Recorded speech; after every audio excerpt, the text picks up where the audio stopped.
Quero cumprimentar a todos com a paz do Senhor.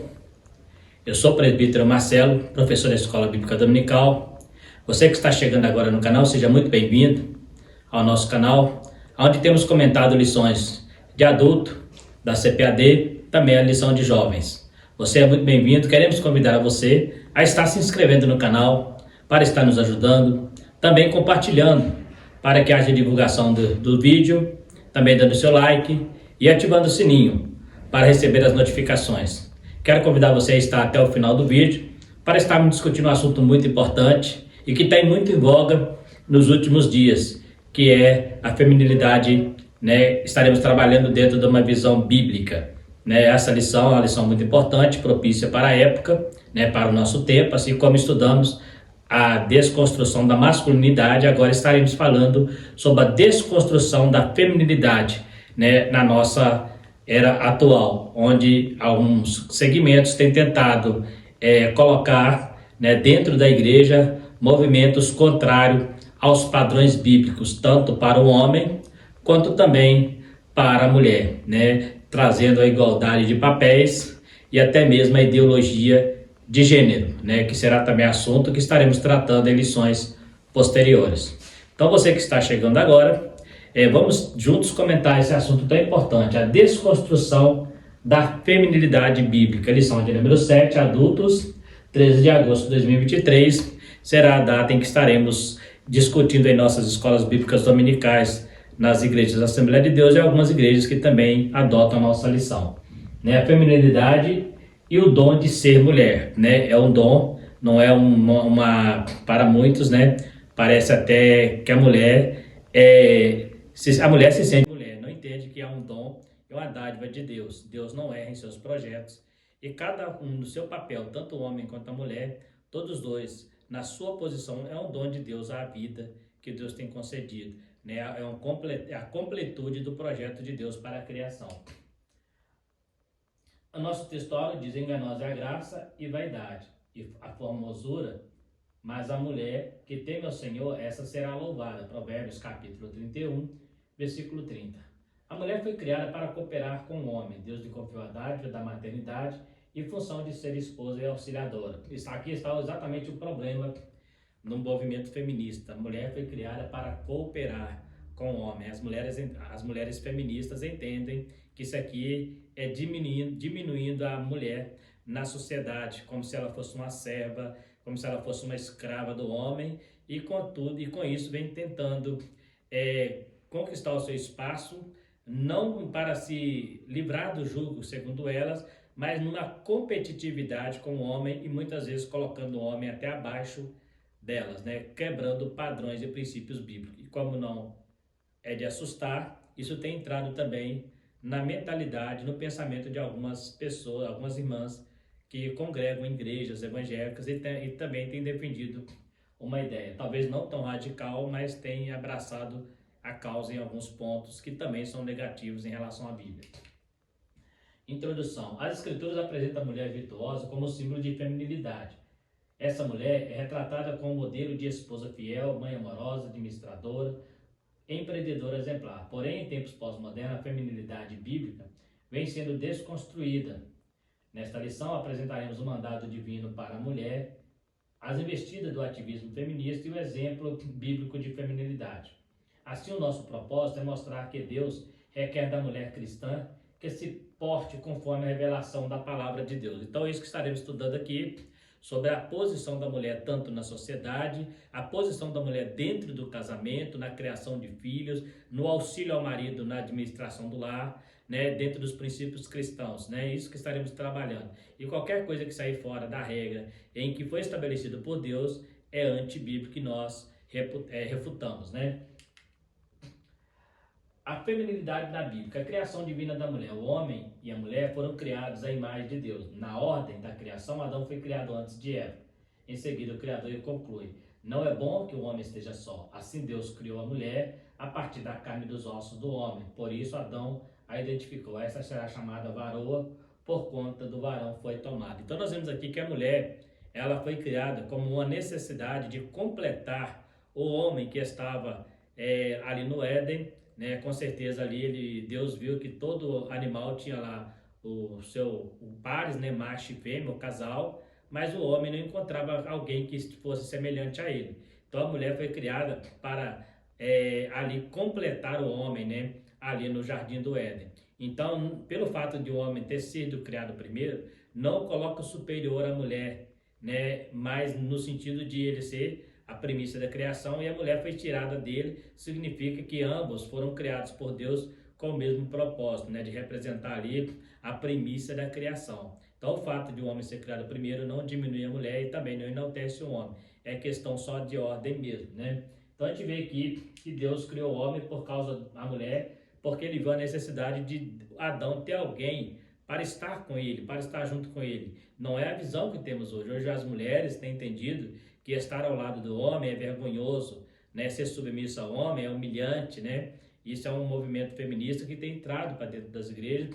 E algumas casas, né, temos visto irmãs que têm mandado mais do que os maridos, têm tido mais poder de autoridade do que o próprio homem, né? E nós aprendemos biblicamente, quer queira concordar, queira não, a autoridade e a liderança de uma casa sempre será masculina, sempre será do homem, porque isso é padrão bíblico, isso não é machismo.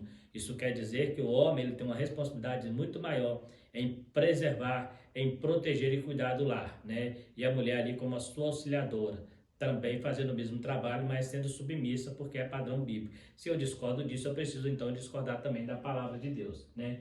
Então, no ato criativo, a imagem divina foi distribuída sem distinção entre eles, fazendo-os iguais diante do Altíssimo. Adão e Eva foram criados iguais em pessoalidade, valor, honra e respeito. Porém, essa igualdade não quer dizer uniformidade de papéis. A Bíblia ensina a igualdade de ambos, mas também deixa claras as funções distintas de cada um. Então, o homem e a mulher diante de Deus são todos iguais, até porque diante de Deus não há sexualidade, né? O próprio Deus ele não tem um sexo definido, né? Os anjos não têm sexo definido, então para Deus isso não importa, né? Então, para Deus, o homem e a mulher têm o mesmo valor, né? Como ali diz como diz ali, o mesmo valor, a mesma honra, o mesmo respeito, né? Só que quando se trata de papéis, Deus colocou cada um para fazer alguma coisa, para exercer um papel dentro da família, né? Então, o papel da mulher ali, no início, era cuidar do lar, dos filhos, né? Enquanto o marido tinha que correr atrás do trabalho para ser o provedor, o sustentador da casa, né? Isso nós estamos falando numa cultura muito antiga e comparando com a cultura de hoje, hoje temos algumas situações em que as mulheres também têm que ir atrás e a educação dos filhos muitas vezes fica a cargo dos dois ou de uma terceira pessoa, né? Estaremos falando mais um pouco sobre isso mais adiante. Mas a priori esta é a ideia que Deus fez. Ele criou o homem para proteger, para ser provedor do lar e a mulher ali auxiliando o seu marido, como estaremos falando mais adiante, de tudo aquilo que for necessário. Observe que a mulher foi criada porque ela era necessária para o homem. A Bíblia diz que houve uma necessidade de Deus, do homem, ter uma companheira para ele, assim como todo animal tinha, né? Então, mas eles têm funções distintas, até porque dentro de uma casa, se os dois começarem a dar cabeçada, um manda, outro desmanda, vira anarquia. Qualquer lugar onde dois comandam, vira anarquia. Até na empresa, existem cargos, né, cargos superiores que vão descendo de acordo com a responsabilidade. Mas sempre tem um que tem a palavra final. Por quê? Para que não vire uma bagunça, né? Mesmo no caso de ações da pessoa, sempre tem aquele acionista majoritário, que a palavra dele é a mais forte, né? Então, isso é questão de liderança, questão de organização administrativa. Por isso que Deus precisou definir alguém para estar liderando dentro de uma casa. E nesse caso, Deus colocou o homem como líder e deu para ele capacidade, tanto psicológica quanto física e emocional, para liderar, né? O homem é muito mais racional do que a mulher quando se trata de resolver conflitos, de resolver problemas. A mulher é mais emotiva. Não estou dizendo que a mulher não consiga, não estou dizendo que há mulheres, que todas as mulheres são iguais, há mulheres que são muito fortes, né, nesse aspecto também, mas em geral isso cabe ao homem. Deus deu para a mulher uma situação mais periférica em relação a dificuldades, né, de resolver problemas, soluções. A mulher é muito mais emotiva, né? Às vezes é muito mais visionária do que o homem, mas o homem tem mais condição física, psicológica e mentalmente para resolver conflitos, né, dentro do lar, né? Lógico que você fala assim, mas eu conheço homens que não conseguem, mas é porque ele tem deixado de exercer aquela autoridade que Deus deu para ele, porque dentro dos padrões bíblicos, o homem tem que ser o homem da casa, como nós aprendemos na lição anterior, onde falava da masculinidade, né? E aqui nós estaremos falando da feminilidade. Desse modo, o papel natural da mulher inclui a dádiva da procriação, de cuidadora do lar e dos filhos. Aqui, porém, é importante ressaltar que o papel da mulher é constituído pela biologia e, consequentemente, reafirmado pela Bíblia, é o ponto sensível em que as feministas consideram o ultraje, que limita a função social da mulher e que, por isso, lutam por emancipação dos afazeres do lar e da maternidade. Então, nós temos aqui duas situações em que o movimento feminista, eu não quero entrar aqui em detalhes sobre como surgiu, até porque você vai na internet e você vai encontrar lá, né, como surgiu o movimento feminista, qual era a reivindicação que as mulheres na época estavam correndo atrás, né, e as mulheres realmente elas correram atrás de direitos que lhe eram devidos, porque a mulher trabalhava 16 horas numa empresa, enquanto o homem trabalhava 8 horas, e ganhava o mesmo salário. Inclusive, algumas empresas na época da Revolução Industrial, por exemplo, preferia ter mulheres porque tinha a mesma mão de obra bem mais barata, né? Então, realmente, a mulher ela tinha um espaço muito restrito nas empresas, na política, na sociedade. Então, elas correram atrás disso aí, né? Inclusive, isso nasceu dentro do meio cristão, foram mulheres cristãs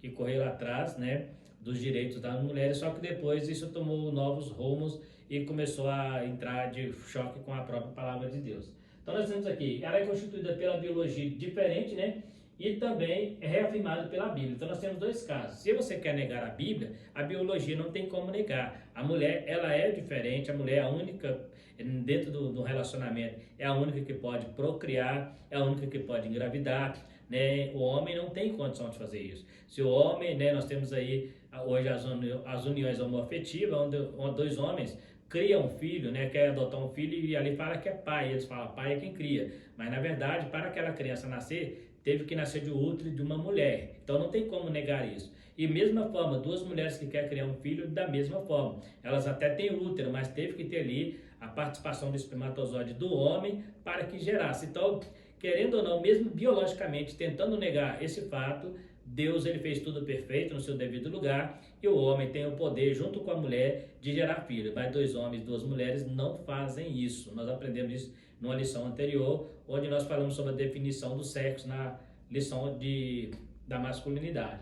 Então, e pela Bíblia, muito mais. Nós que somos servos de Deus e acreditamos na Bíblia, nós sabemos dentro da Bíblia qual é a importância, qual as limitações de ambos, tanto do homem quanto da mulher. É o ponto sensível em que as feministas consideram ultraje. Elas entendem que, né, é como se elas estivessem dizendo que Deus foi machista, né, que Deus ele foi cruel com as mulheres, dando autonomia para os homens. E essa autonomia é o que elas têm tentado tomar. Na verdade, a mulher não está mais procurando direitos, né, civis, não está procurando direitos. Hoje elas estão entrando em outras áreas, elas estão tentando, na verdade, atropelar o homem, né, e chegando até, em alguns casos, dizer que o homem não é necessário na vida de uma mulher, né? Então a gente vai vendo sempre, né, a gente vê sempre que o movimento feminista, por trás dele existe uma malícia para refutar princípios estabelecidos pelo cristianismo e até mesmo pela Bíblia há muitos séculos, né? Contudo, diante da miraculosa concepção em seu ventre, Maria rompeu em cântico de gratidão ao Altíssimo pela bênção da maternidade. Essa bênção deve ser remunerada sempre às mulheres cristãs do século XXI. Então, mulheres hoje têm desprezado esse dom tão importante, tão lindo, que Deus fez, que é dar a elas o poder de gerar um filho em seu ventre, né? O comentarista cita aqui que Maria ficou tão feliz que ela se desabou em músicas, em louvores a Deus pelo ato da maternidade. E as mulheres têm julgado isso fora. Isso não é privilégio do homem, isso é privilégio da mulher, mas para a mulher virou um peso. Para a mulher a gravidez, a gestação virou um peso e não uma honra, não um privilégio de poder colocar uma vida no mundo, né? Esse é um movimento feminista que tem colocado a regra meu corpo, minhas regras, né? E nessas regras elas acham que o feto que está ali, elas têm direito de tirá-lo, só que elas esquecem que foi Deus quem colocou, né? Então, a mulher como auxiliadora. A mulher foi criada para auxiliar o homem. Esse é o problema que elas mais tropeçam, né? Quando fala mulher auxiliar o homem, por que eu tenho que auxiliar o homem? Por isso que hoje existem certos casamentos em que ambos casam, mas cada qual mora na sua casa, né? Já existe casamento nessa concordância, o homem fica na casa dele e a mulher na casa dela, né? Ou seja, não são família mais. O conceito de família tem sido deturpado, tem sido tentar, né? Na nossa sociedade o pessoal está procurando cada dia mudar, né, conceitos bíblicos e trazendo uma nova modalidade de família para o século 21. Nesse caso, o termo auxiliador também é empregado para se referir a Deus. Portanto, auxiliar não é algo depreciativo, e sim uma nobre função de ajuda e socorro. Nesse aspecto, a Bíblia enfatiza que Deus criou a mulher para ser uma ajudadora idônea, uma mulher idônea, né, que tenha uma idoneidade concretizada. Então, não é vergonhoso a mulher ser submissa ao homem, não a diminui, né? Não a diminui, porque esse é o papel dela, porque dentro de uma casa ela tem que sim, tem que ter uma liderança, não dá para os dois ficar, né? Às vezes os filhos ficam ali competindo, quem é que vai dar a ordem primeiro, quem é que vai mandar, né? E isso você não cria nenhuma personalidade nos filhos, né? Então tem que tomar muito cuidado, né? Tomar muito cuidado para não misturar papéis. E a mulher que ela honra ao seu marido, ela será sempre honrada por Deus, mas aquela que despreza o seu marido, Deus também a tem como louca, né? Então é importante você entender isso. Assim como o marido também que não respeita a sua esposa, que não dá a sua vida por ela, que não honra ela, ele também pode ser visto por Deus como uma pessoa que não está cumprindo o seu papel, né, diante da sociedade, diante da palavra de Deus, que esse é o papel. A Bíblia fala: vós maridos, vocês devem amar as suas esposas como Cristo amou a igreja, entregando a vida por elas. Então tudo que o homem faz é para engrandecer a mulher, tudo que o homem faz é para que a mulher se sinta protegida, se sinta amada, se sinta valorizada. E como que eu posso dizer que isso é ruim? Como eu posso dizer que alguém falar que eu sou valorizado, que eu sou amado, que eu sou protegido? Como eu posso entender isso como humilhação? Se alguém quer me proteger, se alguém está me protegendo, como eu vou entender? Mas as feministas entendem que a mulher, só no problema, quando se fala de proteção, elas não questionam. Quando se fala que o marido tem que morrer pela mulher se for necessário, elas não questionam. Mas quando fala que a mulher tem que ser submissa ao homem, aí elas acham que é humilhante. Então ela joga todos os valores, né, que elas receberam por um só, por um ponto só. Ou seja, quem não quer ser protegido, quem não quer ser amado, quem não quer, imagina você ser amado a ponto de alguém falar assim: eu te amo tanto que eu entrego a minha vida se for necessário para salvar a tua, né? Mas isso não tem valor algum só porque existe uma palavrinha que as feministas não aceitam: a submissão, ser submissa ao homem. Essa submissão é no sentido de estar ajudando, não é no sentido de ser escravo. Ah, mas eu conheço casos de homens que escravizaram suas mulheres, eu conheço casos de homens que foram cruéis, mas eles não é parâmetro. Parâmetro é a palavra de Deus, parâmetro é a Bíblia. E se ele fez isso, ele fez fora dos princípios da palavra de Deus. Então eu não posso pegar. Eu tenho certeza que você também conhece homens que dão a vida pela esposa, homens que são guerreiros, homens que sabem respeitar, que sabem amar, sabe? Muitos casos, até no bom sentido da palavra, até idolatram suas esposas. Mas esses não servem, as feministas não conseguem enxergar, só enxerga aquele que é um crápula, né? Assim, quando se fala também das mulheres, tem muitas mulheres que são guerreiras, são mulheres lutadoras, e tem as feministas, que são aquelas que acham que tudo tem que ser do jeito delas, né? Mas a gente entende que de ambos os lados tem que haver um certo equilíbrio. Então, é importante nós entendermos isso. A Bíblia enfatiza que Deus criou a mulher como ajudadora. Isso não a diminui. Isso foi assim porque Adão convivia com todos os seres criados, mas não achava auxiliar semelhante a ele, capaz de suprir essa necessidade. Então, por esses motivos, Deus fez a mulher para cooperar com o homem, não como alguém inferior, mas como complemento de suas igualdades e diferenças. Essa complementariedade mútua é necessária à formação do casal, a procriação, a satisfação sexual, a vivência afetuosa e prazerosa para cumprir a vontade de Deus. Então a gente vê que Deus ele fez tudo certinho, né? Ele fez um complementando o outro. Eu falei numa lição anterior sobre os gametas, que a palavra significa gama no original grego, significa casamento, né? Então, os gametas, né? O homem tem o gameta masculino e feminino, que ambos se casam para gerar uma nova vida. né, para ter prazer, satisfação, vivência afetuosa, prazerosa, né? Aí você fala assim, mas eu conheço casos de homoafetivos, homossexuais, que também tem isso, não tem na proporção que a Bíblia ensina, não tem na proporção que a Bíblia manda, porque aqui nós estamos falando de princípios cristãos, e isso aí foge aos princípios cristãos. Então, é aquela satisfação sexual, aquela vivência afetuosa, prazerosa para cumprir a vontade de Deus, que é um casal saudável, gerando filhos saudáveis para uma sociedade que futuramente será também saudável se seguir todos os princípios ali estabelecidos. Então, é importante que a mulher ela coopera com o homem para ajudá-lo, né? Dentro da sua liderança. Então, é provável que quando Adão ali estava fazendo ali todos os seus afazeres, muitas vezes a mulher, com uma visão às vezes mais difusa, né? Ela olhava e falava, olha, isso aí, quem sabe se funcionaria assim, né? Dá ali aquela ideia, né? Não quer dizer que a mulher não nasceu para ser um peso morto, a mulher não nasceu para ser pisada, ela nasceu para ajudar o homem, porque tem hora, né? Nós homens às vezes somos muito racionais e tem hora que nós precisamos agir um pouco com a nossa emotividade, e a mulher tem isso para complementar, para nos completar. Então ela completa exatamente aquilo que falta em nós, elas têm, aquilo que falta nela, nós temos. Então existe uma completude aí. A desconstrução da feminilidade. O ativismo feminista. No século XIX aconteceu na Europa e nos Estados Unidos a primeira onda do ativismo feminista. As mulheres reivindicavam direitos iguais aos dos homens. O primeiro a se popularizar foi o direito a voto. No século XX, a segunda onda do feminismo lutou por direitos reprodutivos e liberdade sexual. A ativista Simone de Beauvoir estabelece uma das máximas do feminismo: não se nasce mulher, se torna mulher. Né? Aqui começa então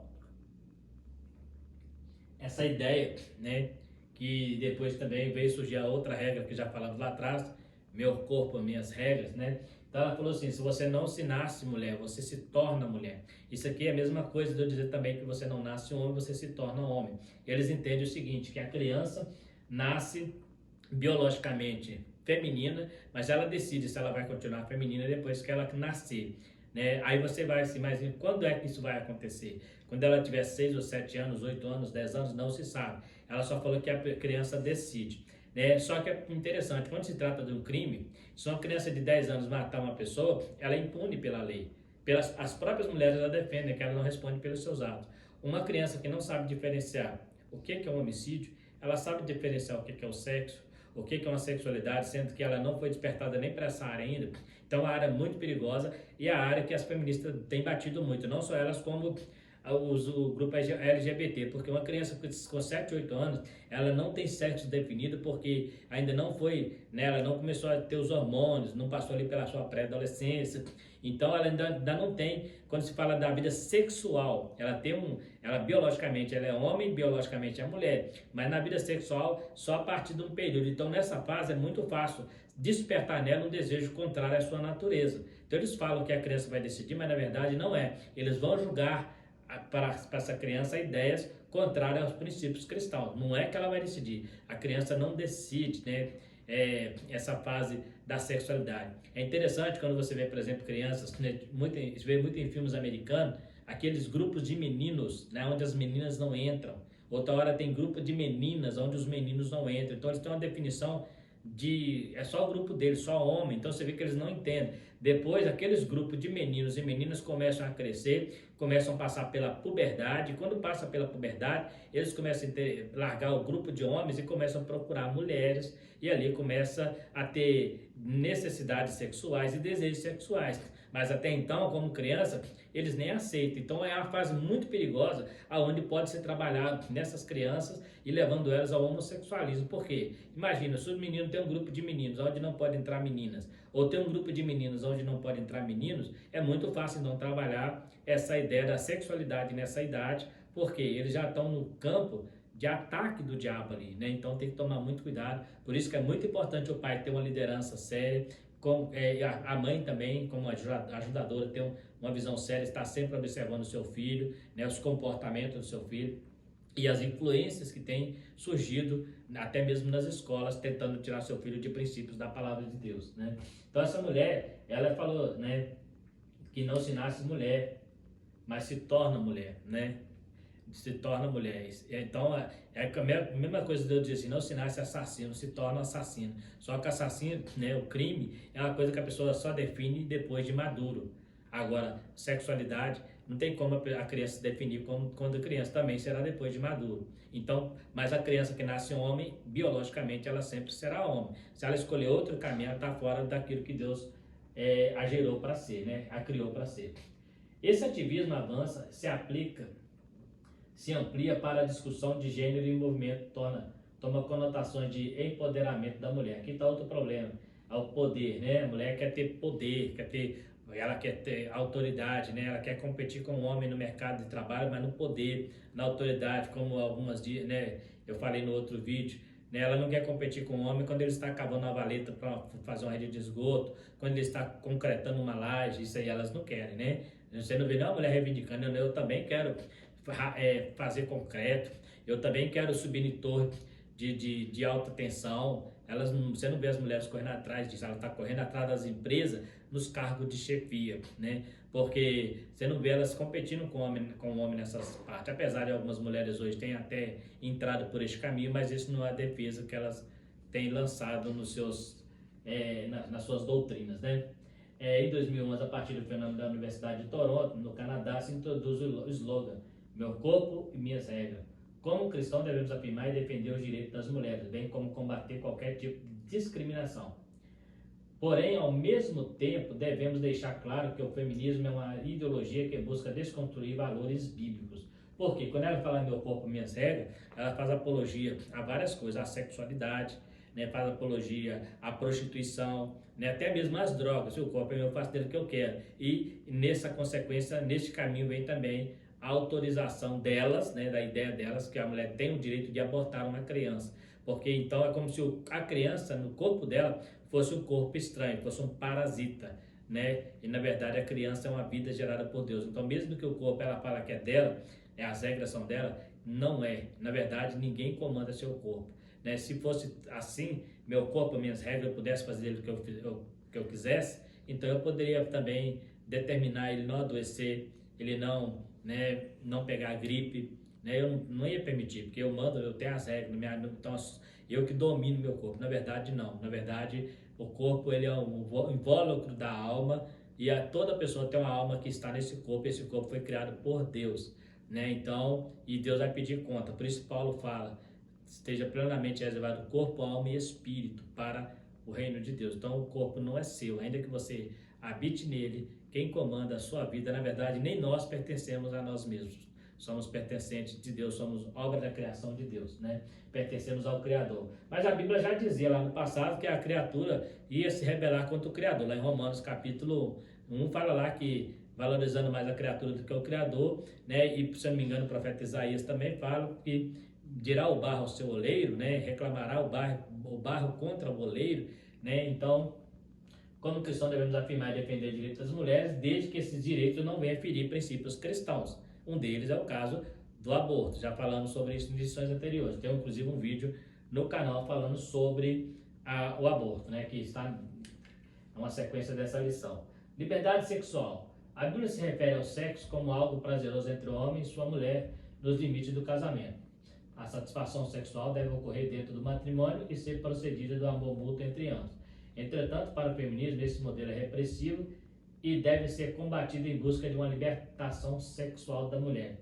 Pois é, quando se fala de libertação sexual, o movimento feminista, ele traz essa ideia de que a mulher pode fazer do seu corpo o que quiser, né? Poucos dias estava vendo, né, olhando ali na internet, apareceu ali um tal de MC Pipoquinha, né? E eles ali simulam sexo no palanque, né? E o pessoal vai ao delírio, né? A mulher ali se vulgarizando, né?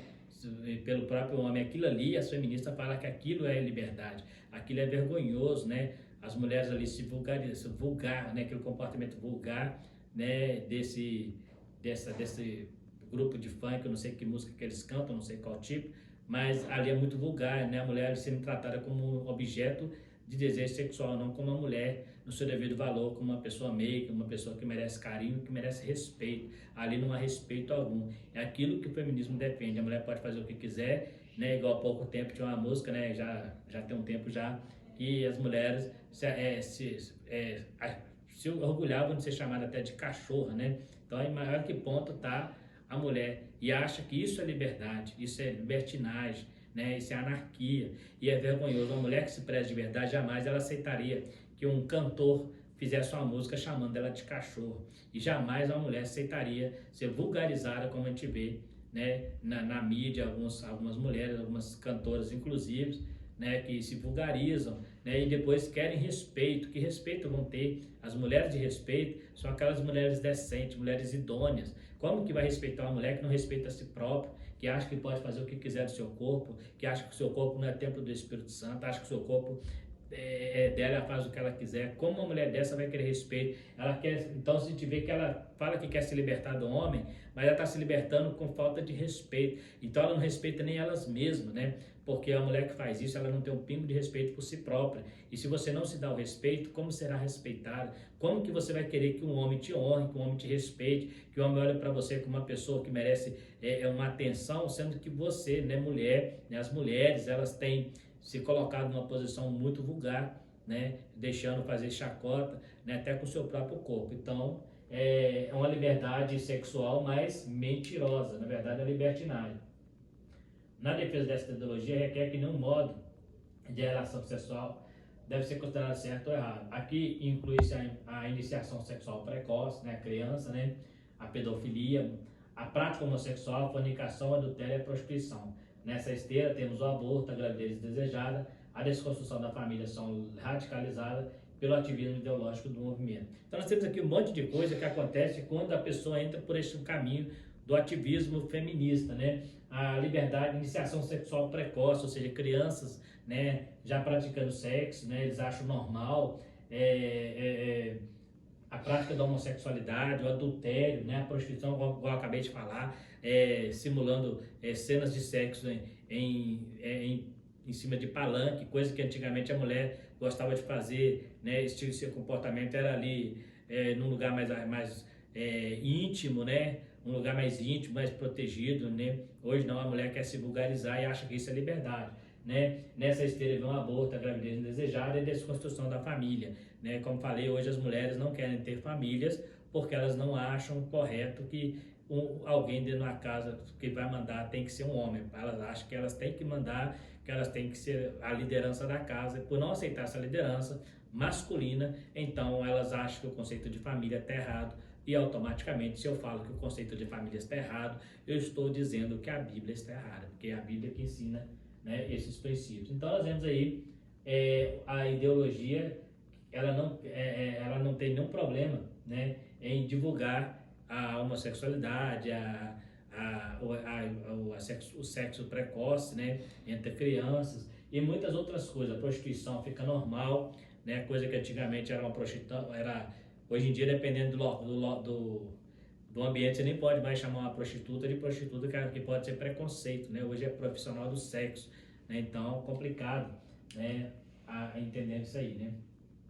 Ataca a família tradicional. A Escritura ensina que o casamento é monogâmico, heterossexual e indissolúvel, tendo o homem como líder da família. Porém, para a ideologia do ativismo feminismo, essa forma bíblica de matrimônio escraviza a mulher, obriga o casal a ter relações sexuais apenas com o seu cônjuge, tiraniza os laços conjugais que não podem ser rompidos. Então a gente vê aqui algumas coisas que eles obrigam, né, lá no ativismo.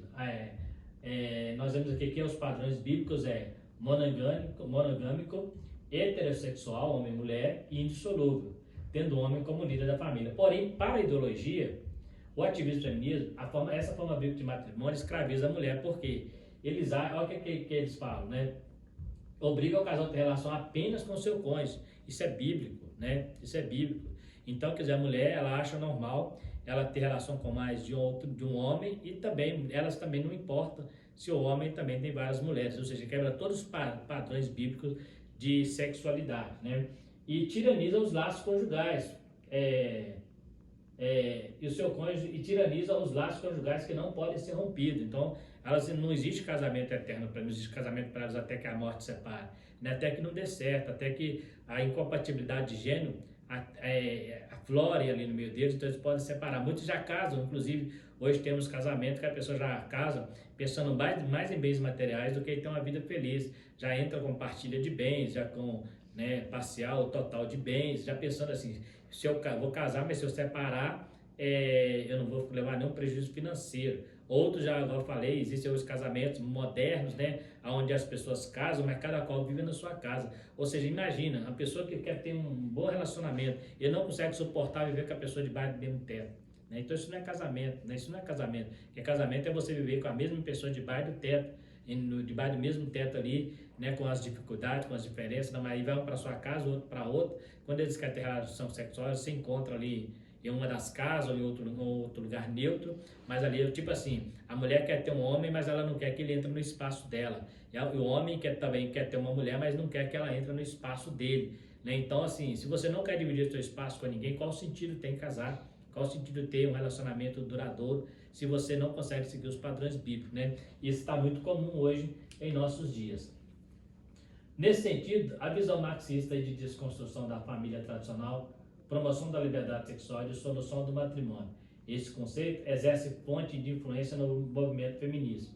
Desse modo, o ativismo radical rejeita a maternidade, faz apologia ao aborto, considera ofensivo o papel da mulher como auxiliadora, enaltece a lascívia e engaja-se em uma luta de gênero contra os homens. Então, olha para você ver, eles entendem que a maternidade, né,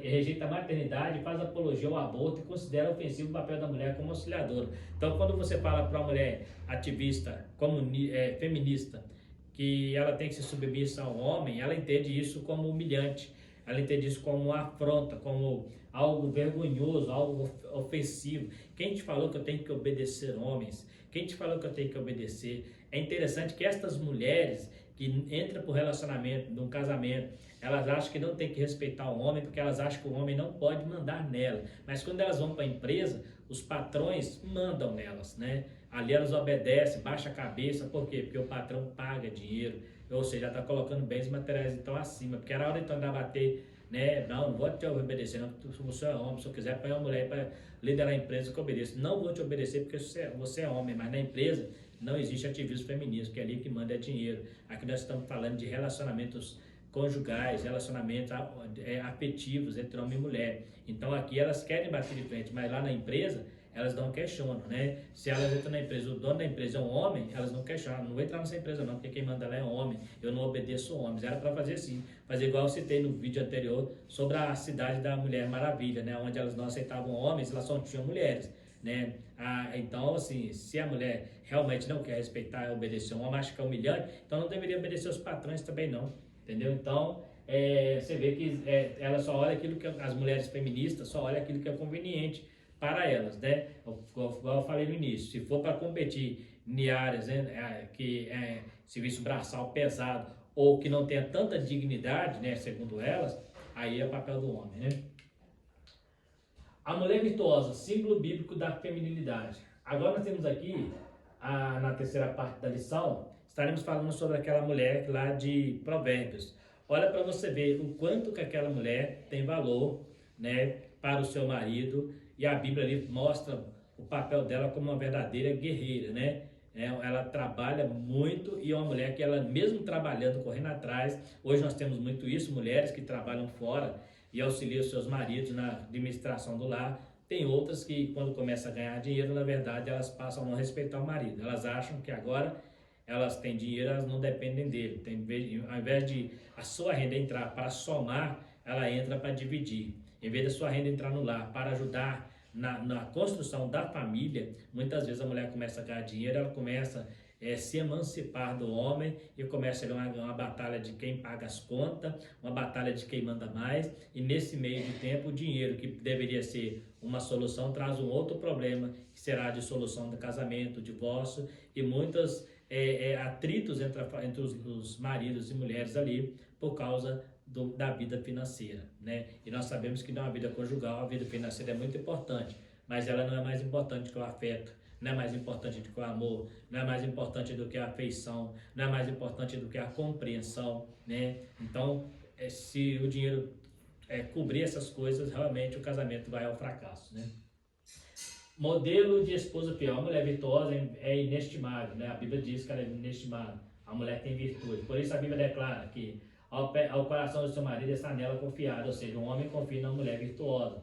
E revela toda a confiança do esposo na sua mulher. Assim, a conduta dessa esposa é libada em todas as áreas, tais como lealdade conjugal, pureza sexual, administração do lar e das finanças. Então aqui fala sobre a confiança que o homem tem, né? Nada mais tranquilo, mais confortante para um homem ter uma mulher do seu lado, que ele pode confiar nela, que ele sabe que ela é uma boa administradora, que ele sabe que é uma pessoa que está junto com ele na batalha, que ela não está contra ele na família, mas está junto com ele para estruturar uma família. Então isso para o homem é muito confortante. É muito triste quando você vê um homem reclamar que a sua esposa ela não tem dado a devida atenção aos seus filhos, ela não tem dado a devida atenção ao seu marido, à sua própria casa. Isso às vezes é muito triste para o homem, e às vezes a mulher consegue até matar aquele amor que ele tinha por ela, vai esfriando. Por quê? Porque ela provoca muitas situações que fazem com que ele comece a repensar os seus conceitos. Então, a Bíblia diz aqui que para o homem é honroso,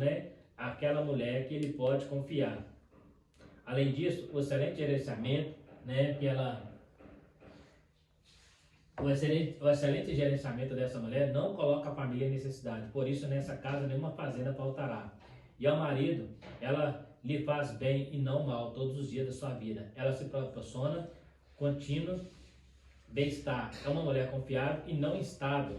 Suas ações inspiram a indispensável confiança que faz do seu marido um homem bem-sucedido. Então, nós vemos aqui que ela se a mulher tem essas características, dentro do lar, ela vai ser guerreira, ela vai ser aquela mulher que ela vai fazer todas as coisas, mas sempre pensando, eu estou aqui para se auxiliar, para ajudar meu marido na construção. É como se ela estivesse dizendo assim, ele sozinho não consegue levar essa carga, mas eu estou aqui para ajudá-lo, eu estou aqui para colocar o ombro debaixo da cruz junto com ele e juntos levar essa cruz, juntos levar essa batalha e chegarmos até o final e sermos vencedores. Uma mulher que pensa dentro dos padrões bíblicos, é assim que ela age. Ela é a mulher que ela vai construir o seu lar, A Bíblia diz que quem acha uma mulher virtuosa acha coisa boa, Mas aquele que acha uma louca, ela mesmo destrói a sua casa. Então tem que tomar muito cuidado para a gente não confundir as coisas, Então essa mulher é a mulher que está dentro dos padrões bíblicos. Ela nunca vai faltar mantimento na sua casa, porque ela está sempre ali atenta,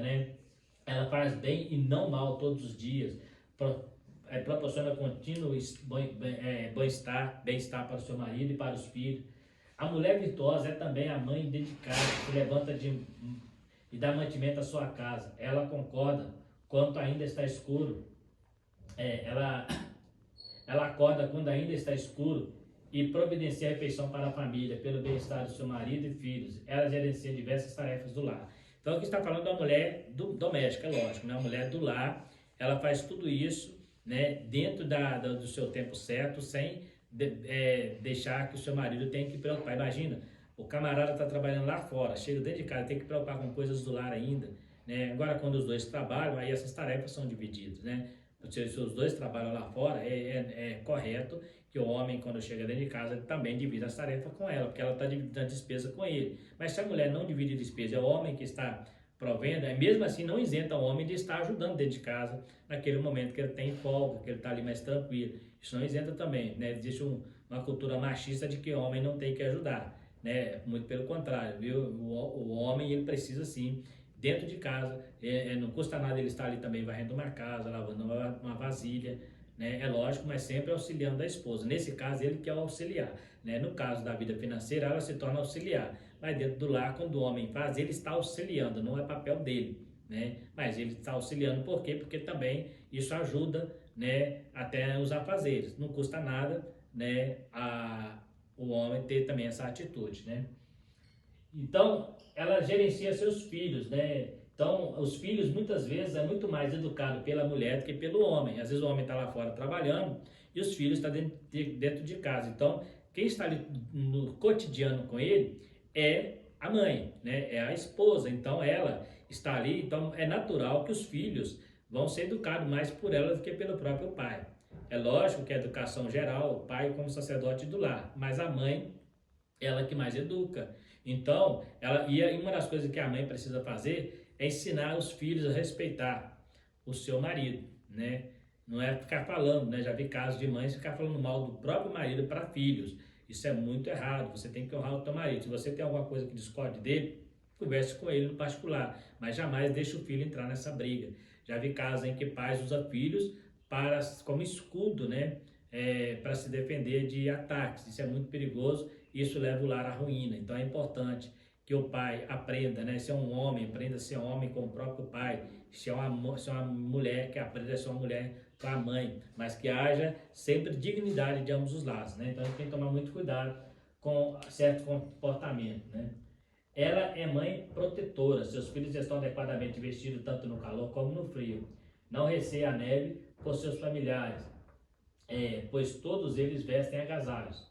Essa mãe virtuosa educa sua prole com sabedoria e bondade, antecipa as dificuldades domésticas e não come o pão da preguiça. Os filhos conhecem seu incalculável valor, a elogiam, agradecem e retribuem o amor recebido dessa ditosa mãe. Então está aqui interessante que fala aqui que ela não está preocupada nem com frio, porque ela vai estar sempre preparando agasalho. Quando ela está vendo frio, uma mãe inteligente, ela já vai se preparando para agasalhar seus filhos, né, ao seu lar, né, vai educar com muita bondade, né, com muita mansidão, ensinar os caminhos certos. E a Bíblia diz, né, que quando uma mãe é assim, o seu valor é incalculável. Então pensa bem, isso não é feminino, isso não é movimento feminino, isso é ser feminina, isso é ser mulher de verdade, né? O seu valor é incalculável, não há cálculo, é inestimável o valor que uma mulher dessa tem. E aí a feminista fala que isso é humilhante, né? Que é humilhante a mulher ser tão valorizada como esta mulher, né? E aí a Bíblia diz que os seus filhos até elogiam, né? Até elogiam, por quê? Porque são os bônus da sua luta cotidiana para manter um lar bem estruturado. Exemplo da administradora e empreendedora. A mulher virtuosa é uma notável administradora.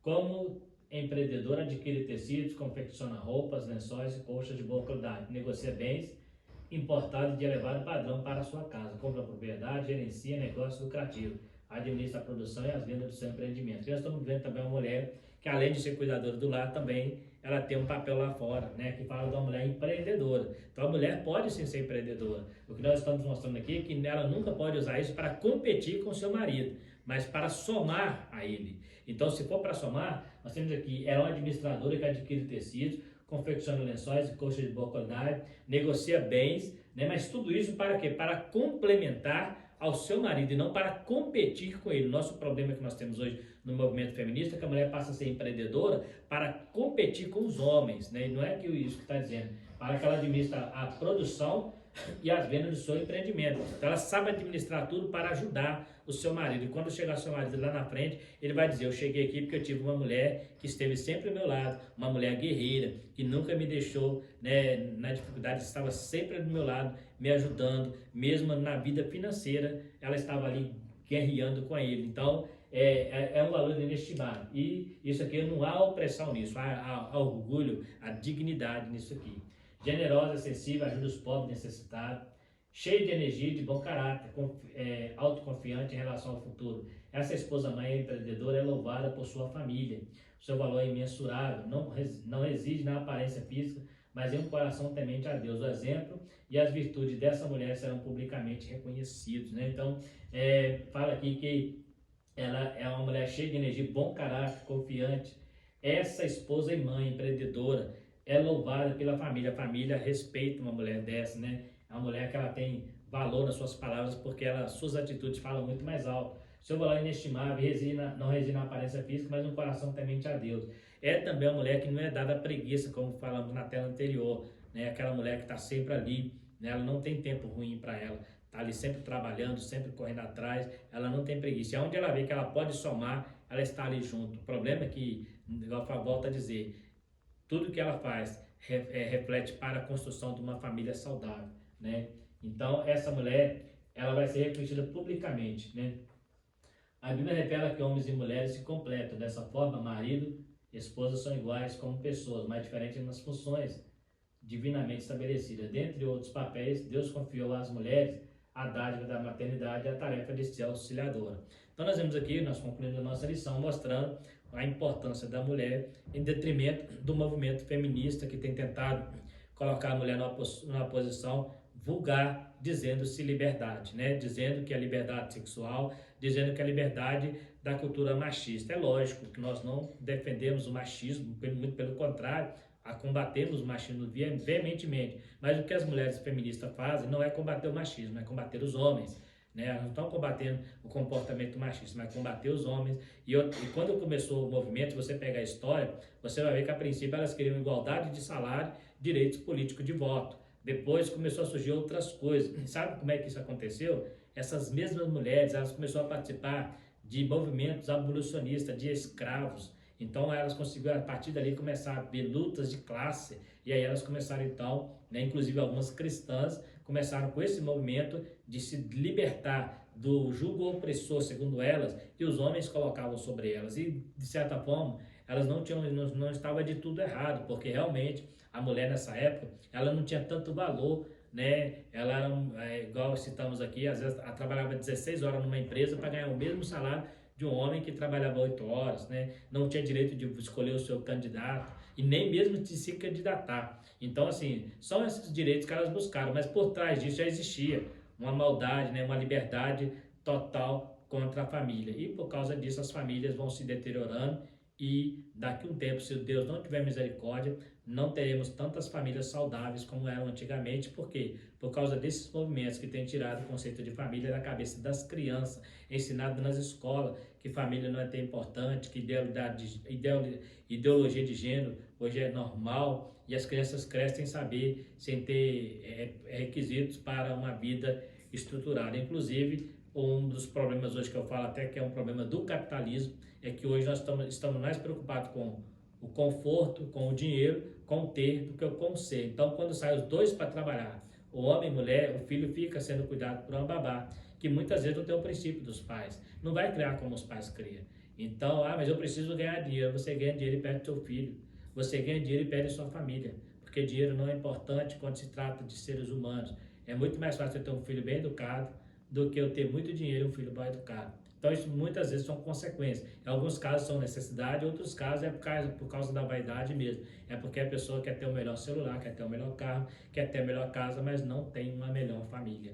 Nunca terá. Conheço famílias que foram criadas em extrema pobreza, mas que eram famílias harmoniosas, que eram famílias onde você via ali o carinho, o afeto. Conheço outras que criaram em luxo, em riqueza, aonde não há harmonia nem entre o casal, nem entre pais e filhos, cada um olhando bens materiais, olhando para si próprio. Então, está aí mais uma lição falando sobre a desconstrução da feminilidade, né, e mostrando como que Deus olha para a mulher na sua posição de feminina, dentro do casal, dentro do casamento, dentro da vida conjugal, na sociedade, até mesmo no trabalho. Tem que ter sim um respeito, tem que ter toda a consideração pela mulher, porque ela é o vaso mais fraco, isso é bíblico, não adianta querer questionar isso, né? Tanto até fisicamente é mais fraco. Então o homem foi colocado para proteger essa mulher. Só que essa proteção para o movimento se tornou opressão, mas jamais Deus vai permitir que um homem oprima uma mulher. Jamais Deus permite. Se isso acontece, não é porque Deus quis. O que Deus colocou o homem é para protegê-la em qualquer situação, inclusive dando a vida por ela. Né? Isso não é opressão. E por isso ela tem, biblicamente, o dever de ser submissa a este homem, porque é o camarada que dá a vida por ela. Muitas vezes lá fora ninguém dá a vida por ela, mas o marido é aquele que vai arriscar a vida por ela, né? E literalmente. Então é importante você entender que se isso é opressão. Você acha que é opressão Deus falar para uma pessoa te amar, te respeitar e te honrar? Se você entende isso como opressão, então não sei o que a pessoa quer, né? Então precisamos entender que essa ideia do feminismo, que quando você é submissa, você está sendo oprimida. Mas pela Bíblia, quando você é submissa, você está sendo honrada, você está sendo respeitada, você está sendo valorizada. Porque enquanto Deus te pede que seja submisso ao homem, somente isso, Deus pede para que o homem morra por sua causa, se for necessário, como Cristo morreu pela igreja. Então está aí mais uma lição. Muito obrigado a você que ficou até o final do vídeo. E se você tiver alguma dúvida, algum comentário, pode estar falando conosco no comentário, né? Quero pedir a você mais uma vez para estar se inscrevendo no canal, para estar nos ajudando, também compartilhando, né? E dando seu like, né? E também ativando o sininho para receber as próximas notificações. No mais, quero agradecer mais uma vez a todos vocês. Fiquem todos com Deus e até a próxima lição, se Deus quiser.